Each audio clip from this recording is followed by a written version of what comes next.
Please subscribe, like, comment, and turn on the notification button so you are aware of our future episodes that you will love so much. Hello everyone, welcome to another exciting interview of the Film Biz Show. In this conversation, we'll be talking all things renewable energy within the film business. Now, as we know, in the country, we are faced with a big problem of load shedding. And today, we're speaking to a business owner who runs a company that's created a solution for our power problems as we go through these power load shedding problems during production.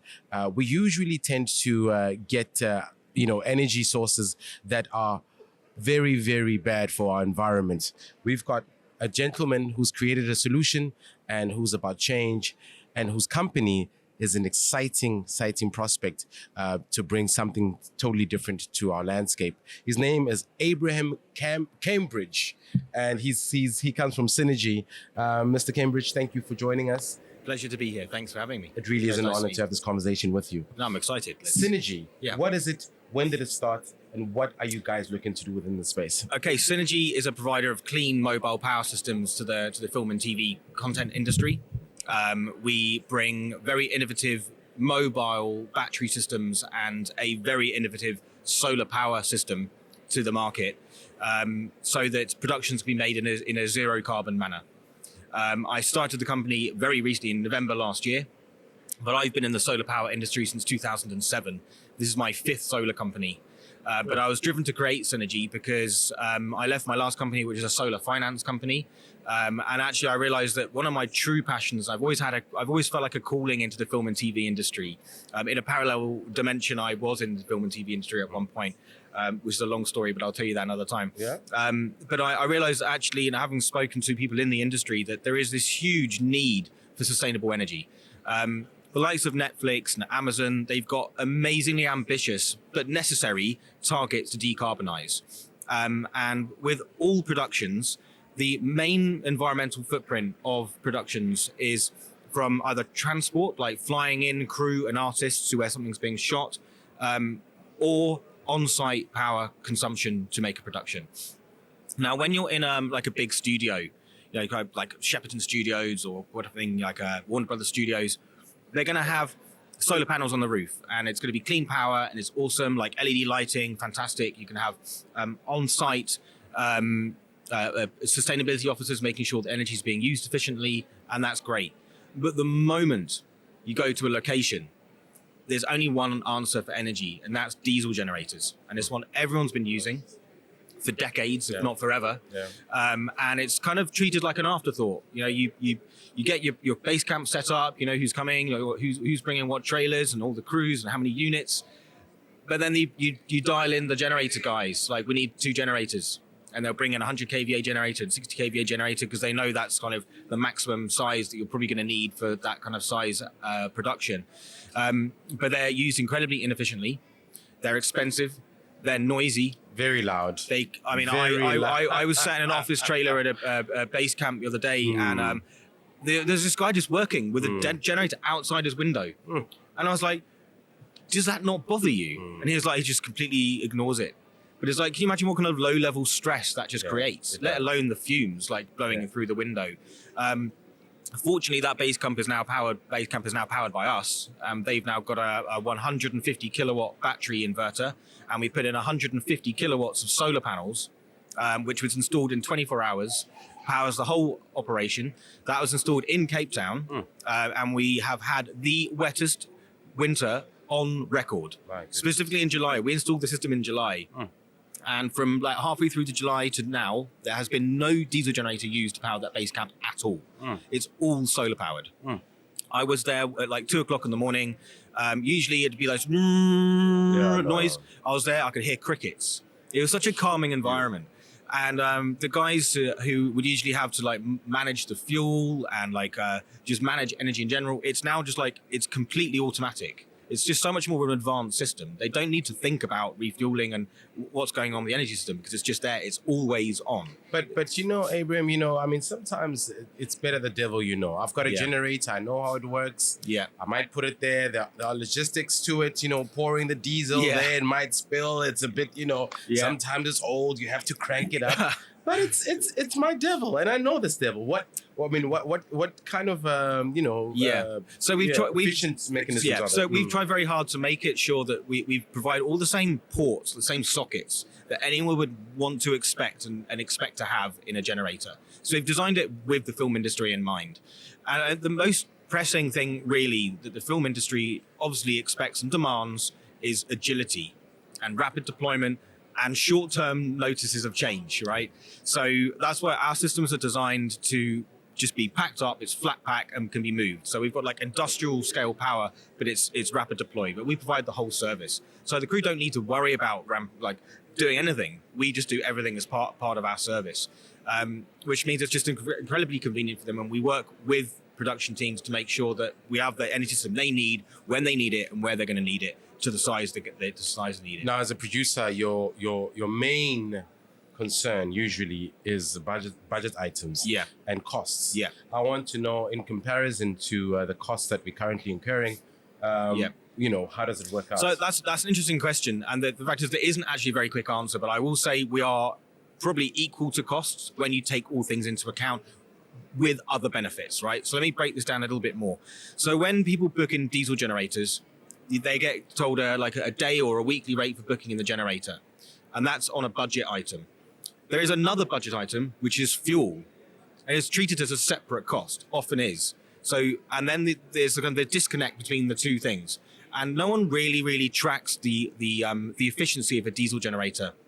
People oversize their diesel generators so it can handle a maximum power output. So they know they're probably going to need to have a maximum like 60 kVA power, maybe 70 maybe, but they're booking a 100 kVA generator. Now, a 100 kVA generator does not like being run below about 25% of its maximum capacity. So if you're running 25 kVA on a 100 kVA generator, that generator is going to be artificially braking itself to artificially create load so it doesn't stall. That creates more heat and burns way more fuel than it would otherwise need. So that creates a bit of a conundrum, and it's one that's invisible as well, because no one really knows what's going on behind the scenes of this archaic rotating technology that just makes heat and fumes. It's very low. It's just not good technology. It's very there's no displays telling you exactly what's going on. Yes, you have your amp output, but it doesn't tell you your fuel efficiency or how many kilowatt hours you're actually generating. So with a battery system, we've now it's space age technology, so we can tell you exactly what's going on, and it's 99% efficient in terms of like the conversion of solar power to electronic energy, and it's so much faster to respond. So here's where another cost implication comes in. Okay, so diesel generators don't like ramping up very quickly. So if someone to switch on a heavy load, say someone switches on a big air conditioning unit, you'll see lights flicker all of a sudden. And you might have seen this even like music festivals and things where we also deploy systems that the sensitive electronic equipment can be damaged by diesel generators when they flicker and when there's distortion in the sine wave that they're trying to produce. A solar power inverter is so much more advanced electronic hardware that it can go from like 0% output to 100% output in a microsecond and then back down again with perfect power quality. So it's way better for sensitive electronic equipment. So electronic equipment will last longer, it won't get damaged with less surges. Okay, so that's another implication. But I guess like fundamentally, there's a more macro level to this around like cost implications, right? Which is maybe people may not think about it now, but it's becoming more and more pressing, which is the commissioners of content, likes of Netflix with their ambitious targets to decarbonize. They are going to be deterred to bring on productions if they can't be assured that it's zero carbon, because they have a carbon target and they want to meet their carbon target. It's publicly stated. And they've got initiatives to make sure that productions are going to be reducing carbon. The Rocky Mountain Institute in the US have got this whole initiative called the Clean Mobile Power Initiative for the film and TV industry. So it's a big thing. So unless productions can declare and state that, yes, we are zero carbon, you're using solar and batteries, it won't say prevent them from being commissioned, but it won't help. It will be a plus point for people buying content to say that this is done in a zero carbon manner. So it's going to help. And I guess generally, if you're say Netflix and you want to choose a location for a coming production, say you could go to Spain and be guaranteed 100% clean power, maybe slightly more expensive to do there, but it's still going to work. Or you come to South Africa with amazing locations, great skills and creative industries around to support the industry, but it's going to be really bad for the carbon budget. It may be enough to deter them from doing it. I'm not saying it will, but it certainly won't help. So now that the likes of organizations like Synergy are here, bringing clean mobile power systems, the likes of Blue Water there, bringing sustainable water, and Green Set here doing amazing work with helping productions track their sustainable issues, then that is going to help. So generally switching to clean power will help the industry in general. So I think when you take into consideration those three things, productions can't afford not to use solar power. So yeah, I think that's my very long answer to your question. But Abraham, I think it's also worth it that Synergy has a conversation with the likes of eMedia and the SABC, because that's where the bulk of the business is actually happening, especially in Johannesburg. Most of these location shots shoots are actually happening there. Let me explain then. We've actually got two products, because we've got our Cinevolt. And our Cinevolt is for big scale productions. We're talking like feature film and like mega series. And that's it's a container battery. It weighs 9 tons, gets brought in by crane. Wow. It gets laid down, but it's there, and it's like a mega battery. It can provide 150 kilowatt output non-stop. And we can put in up to 200 kilowatts of solar panels. That's a huge battery. That's mega power output. That's for like multiple units, mega base camp, all the power you're ever going to need. But that's useless if you want to deploy it in a day or just like a 1-day shoot, right? That's overkill. So we then have our CineSprint system. And CineSprint is a fully mobile trailer, which is designed to replace like a 60 kVA generator. And it can be hitched onto the back of any bucky. It's fully mobile. It's on a sprung twin axle, so we take it off-road, taken to random locations, and it's got a 90 kilowatt hour battery and a 50 kilowatt output. It can also plug solar into it. And because our solar product is called CineRay, it's so modular, it's so rapid to deploy, we can put any amount of solar in anywhere. So just say, for example, SABC are going to go and shoot something in Sandton City town centre, in the town centre there, in the square, Sandton Square, right? So they can go and shoot like a MasterChef episode or something like in public. They could just bring in a Cinevolt system, bit of CineRay, we can put that up in an hour. And then it's completely silent, 100% sustainable for as long as they need. And then we can take it up and go away again. So it's like this idea of like rapid deploy renewable energy has never existed in the mindset of people before. I've been in the solar industry, as I said, since 2007. Most people think solar, to put it on the ground, you need to have foundations, steel structures, concrete, because it needs to be built for 20 years, 25 years lifespan. That's what everyone's had in their mind. But they've not thought like pop-up solar. How do you have like rapid deploy solar? And most people have reached a conclusion, well, you build this trailer with all these solar panels that are going to fold out, and it's very mechanically complicated and also limiting, because you may not always need that much solar, or you might need more, but you're stuck with how many solar panels are on these trailers. So it's like trying to be smart, but it's actually so smart it's dumb. We've like made it so low tech, so simple, but then so unbreakable, because we just keep adding and taking away solar panels as needed. And we can adjust the amount of solar power according to the environment we're working in. So yeah, that's what I've really thought about. What's the actual needs of the film industry here? It's rapid, it's reliable, it's agile, and it can go anywhere and also meet the needs of the crew. Now, Abraham, you did mention that you actually come a long way in terms of the solar business.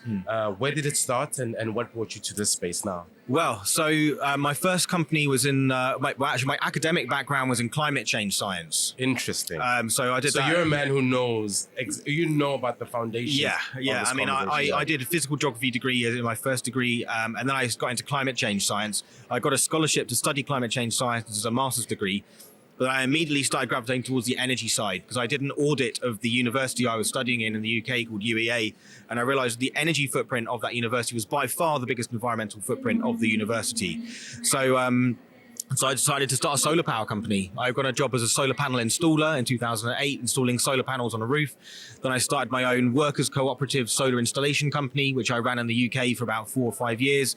We developed the UK's first ground mount solar plant through a company I set up called Silicon Vineyard, which we actually had to liquidate in the UK because the government withdrew subsidies. The government, as the industry was relying on because of the lack of sun in the UK. Okay. And because of that, I then decided to move to a sunny country.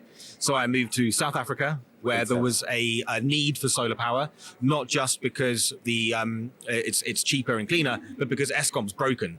So there's not just a matter of persuading people to switch to a cleaner energy source, it's switching to a better energy source. And more reliable. Exactly. energy source. So when I got here, I set up a company called Sun Exchange, which is a solar finance platform, and I built almost like a crowdfunding platform that anywhere in the world can invest in solar power projects in South Africa, powering mainly schools, farms, retirement homes, and businesses. So I ran that business for about 7 or 8 years. We installed maybe like 10 megawatts of power over the country, all over the country. Like any province, Sun Exchange did projects. But there was one industry that I was not tackling, and that was the film industry. It's like this big industry that's so nomadic, and it's so kind of invisible that it was like they're still using diesel generators. Haven't switched to clean power yet. So when I left Sun Exchange at the end of 2022, I spent a year thinking how I want to do next. And I spoke to my uncle who works in the film industry in the UK, and he was like, look, the industry needs clean energy, and you've got the skills and expertise on how to do this. So I kind of did some thinking, and I immediately knew these different systems and products which I've used throughout the years. I thought, let's bring those products to the film industry, but let's make it in a way that is usable. So it's not just like trying to put a square peg into a round hole. We're actually bringing and adapting the equipment and the way it's deployed in such a way that it meets the needs of the industry. So that's my kind of journey to being here, and it's great to be able to combine my passions for film and TV and be able to watch content that I want to continue watching the rest of my life, but knowing that it's been created using clean energy. I mean, this is what we call disruption. This is what we call, innovation that's much, much, much needed in this country. Yeah. I really take my hat off to you for that. But you did mention that you had like a real, an affection for this business. You say in some parallel universe somehow you were connected to it. Where does this love for film come from? Well, I mean, I'd had a paper round as a kid. And I'd earn £11 a week doing this paper round, and I would spend it all on video.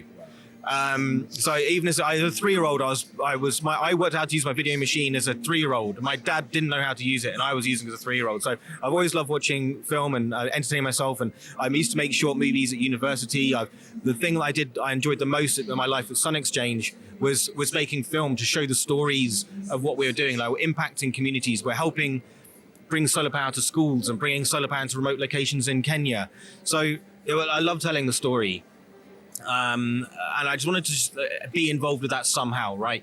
And there was also a point in my life when I was offered a work experience role with Endemol Productions in the UK. I think to be maybe like as a presenter or something. But I lost my mobile phone with their number because it was WhatsApp. Yeah. And she said, like, call me up and we'll get you on work experience. This was like 2003.